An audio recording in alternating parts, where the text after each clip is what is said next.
अब चीन की सैर करने वाले होशियार हो जाएं। ये तो सुना था कि चीन जाना जान जोखू का काम है, लेकिन अब ये जान से जाने का काम भी बन चुका है।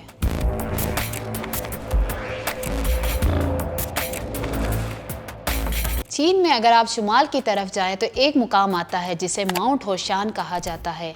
इसकी बुलंदी 700 फीट है, जहां एक मंदिर बनाया गया है। अब बहुत से लोग यहाँ सिर्फ इस मंदिर को देखने के लिए इस पहाड़ की चोटी पर जाते हैं। इसका रास्ता इतना खतरनाक है कि हर साल कोई ना कोई शख्स यहाँ किसी हादसे का शिकार हो जाता है। अब तक तो सिर्फ ये तस्वुर किया जाता रहा है कि ऐसा सिर्फ इस मुश्किल रास्ते की वजह से है, लेकिन बहुत से लोग अब इस हकीकत से वाकिफ हुए हैं कि ये सिर्फ इस रास्ते की मुश्किल होने की वजह से नहीं है।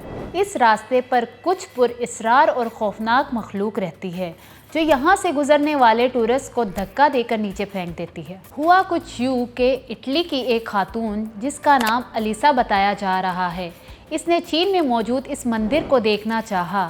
इस खातून को बहुत मना किया गया कि ये रास्ता 50 साल से कम उम्र के लोगों के लिए है, लेकिन वो बाजिद थी कि इसे इस पहाड़ की चोटी पर जाना है।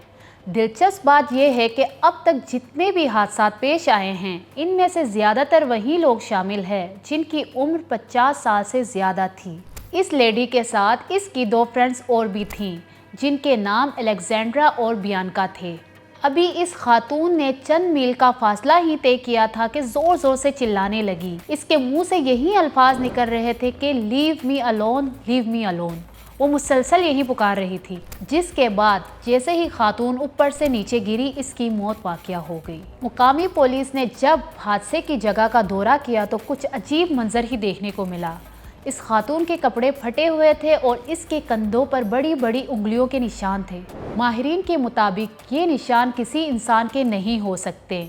मेडिकल रिपोर्ट्स में भी यही बताया जा रहा है कि इस किस्म का पहला कोई केस सामने नहीं आया। ये इस साल 2024 का पहला पुरअसरार वाक़या है, जिसके बाद पुलिस ने तमाम टूरिस्ट को माउंट होशान जाने से रोक दिया जिनकी उम्र 50 साल से ज़्यादा थी।